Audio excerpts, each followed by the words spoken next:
This is the sixth session of the topic computer network, and in this particular session, we will learn about some security concepts that what we have to take care when we are on any network. The main security concern is that when we are sharing our data, messages, and some other information through the network, then there may be some sort of virus attack, hacking, and other type of cyber attacks may happen with our data and security. We should know what type of security threats are available and what measures we should take in order to save ourselves with that security threats. Now moving forward, the very first security threat that what we are facing in our daily life, also in our phones, that are the viruses. We should know about few facts about the viruses. So the viruses are small programs that are written intentionally to damage the data and files on the system. Means they are some kind of malware that are designed in order to some mishappening that they can occur in your file and in your data. And the viruses spread from one computer to another computer, one system to another system, and the virus can attack any part of the computer system, such as the booting sectors, operating systems, file areas, application programs, and many other parts of the computer systems also. And the viruses are most easily spread with the email attachment. Means when we are sending any attachment with email, the viruses get attached to that attachment and it easily spread from one device to another device. And when any person open that particular email, the viruses infect that system or the phone also. A very interesting fact about the virus is that the virus needs human intervention in order to spread itself. Means if a virus attached itself with any email, then if the receiver will not open the email, the virus will not be capable to spread ourselves or to harm ourselves. But as and when the receiver will open the email, the virus infect the system and create any type of damage to the system. There are classification of viruses are given. The very first classification is that file infector viruses. As the name of this virus is file infector, so it is very clear that this type of viruses harms to the program files. Means the program files which are stored in the system, which are helpful in running various type of programs, these type of program files are harmed by these type of viruses. Next is boot sector viruses. The boot sector viruses harms the booting sector of the computer system, and when the system facing any type of issues while booting, then this is because of the virus attacks. Next is macro viruses, and these type of viruses infect data files and corrupt. The next we have characteristics of the viruses. How can we identify that we are suffering with a virus attack or there is any virus is in our computer system? The main characteristics of the virus: when a virus attacks, the speed of the computer systems become slower than normal. It behaves slowly after a mouse click or after a keyboard stroke. The next is computer system frequently hangs up. Means when you are opening too many applications, the applications were not working. The computer restarts automatically after every few minutes. Means without your restarting the computer itself restarts. And it may also happen that the applications which you have installed in your computer system will not function properly. There are some types of problem while you are running such kind of applications program in your system, and you will get some type of error message, dialog box, menus, and other type of distorted message which usually irritate you while you are working on the computer system. There are various type of damages caused by the viruses. Now we are going to start one by one. The first damage that a virus can create, that a virus can corrupt the file allocation table, and just because of file allocation table or the FAT is corrupted, the entire file system is also corrupted. Next, the replication of files. What the virus do? Virus replicate itself in the memory, and when a virus is replicating consistently itself in the memory, then what will happen? The space in the hard disk is also decreases, and as the space also decreases, so they can destroy system programs and the files, and they cause destruction of the specific executable files and alteration in data files, resulting in a reinstallation of the system. Sometimes the viruses damage our system to such an extent that we will have to reinstall the computer system, and they can format a specific track. So sometimes it may be happen a particular system format to the entire disk. Prevention from viruses. So if a virus can cause such type of damage to our computer system, then we should also know the prevention, that what kind of prevention we will take or we should take in order to keep our system safe from the viruses. So first of all, we should use antivirus system. Next, when we are using any pen drive or any other secondary storage to our computer system, this system will always scanned. Next, our system will safeguarded. And next, the last but not least, we have to frequently update our computer system, update our antivirus system, so the database of the antivirus system is updated according to the new viruses. So the next security threat is the worm.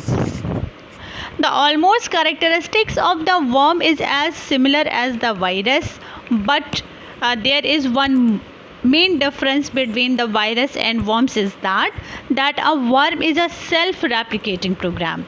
Means, as I told you earlier, that when a virus attack will there in your system, and as the user cannot touch the file, open the file, the virus cannot replicate itself. But the worms does not need any type of human intervention.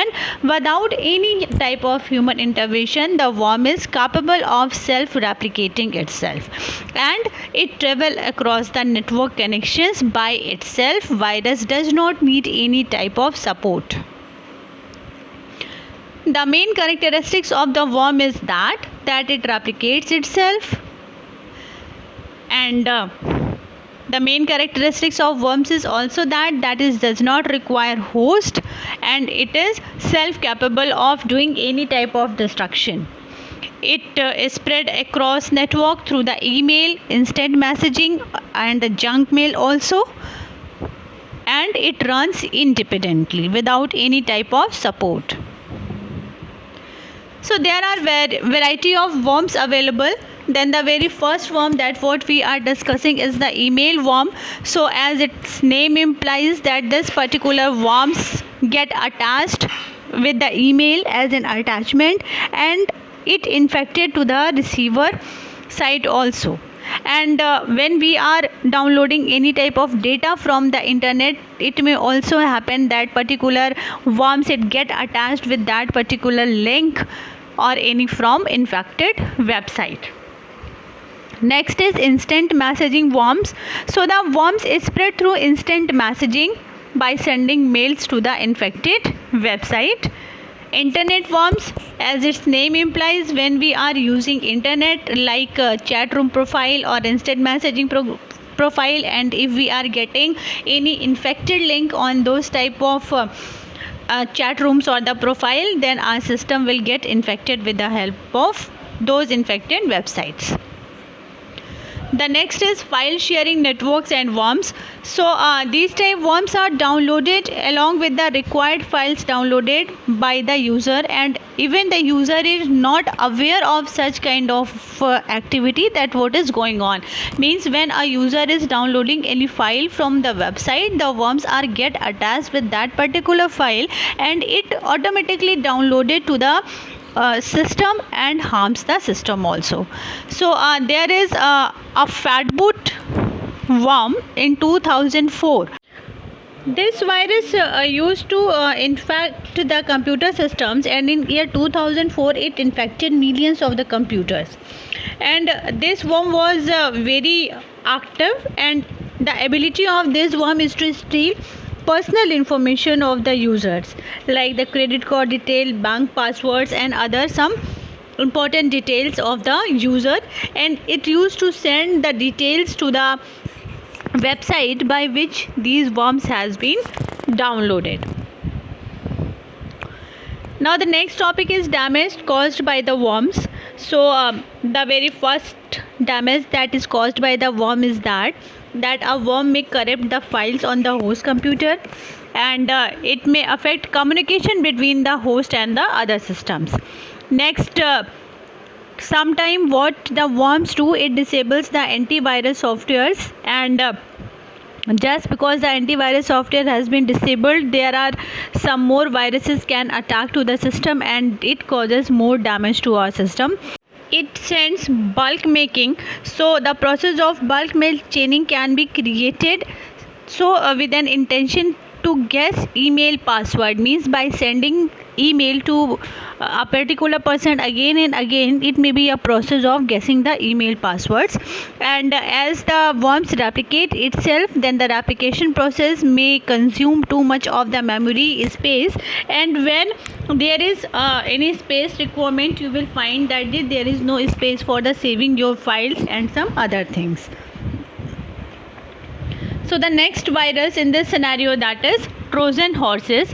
So the Trojan horses is a kind of virus that looks safe, means it is a software that looks useful and attractive to the user, but when you download such kind of software, it mainly harms our computer and damage our computer systems. Sometimes when we are downloading any type of software that looks very safe, but when we are downloading it, then there is some kind of hidden code is also included in this type of software, and then this coding damages the system when we used to run this type of application.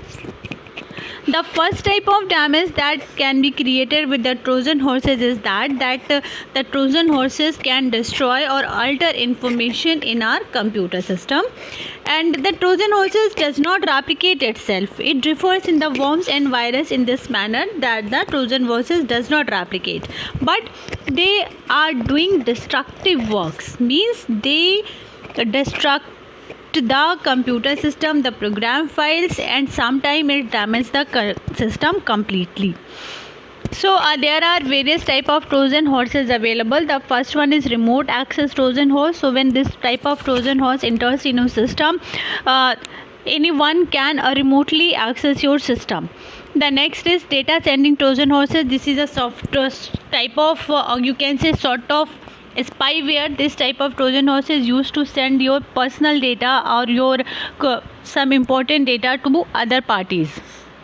Destructive Trojans are those Trojans that provides damage and harms to your computer system, and just because of those type of the Trojan horses, sometimes the system may completely damaged.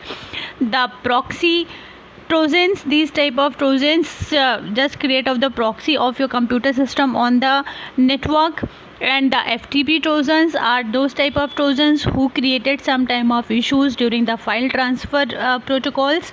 And the denial of service attack Trojans means when you are trying to do any type of work in your system, you will get some negative type of messages from your computer. Then this is because of the such kind of the Trojan horses. So the main quality of the Trojan horse is that is does not replicate itself, but is provide damage and some destructive activities to your computer system. The next type of virus attack, or you can say the security threat that what we are going to study is spam. So spam is nothing but unwanted bulk mail that is sent by an authorized or unidentified person in order So by sending such kind of spam, that what they will do, they will eat up the entire disk space. Means when someone is keep on sending mails and mails to you, then what will happen, your mailbox is full of this spams, and the space that which are given to you is full. So there is no type of spam or any type of mail can be stored in your computer system. So basically, when any particular advertisement company or any other companies thus in order to pampering the users with various discount schemes, they usually send the spams to the users. So spams can be avoided by using email filtering, spam traps, etc. So now this is all about today's session. In this session we have learned about some security measures or some security threats, the viruses, worms, Trojan horses and the spam. So thank you for today's session.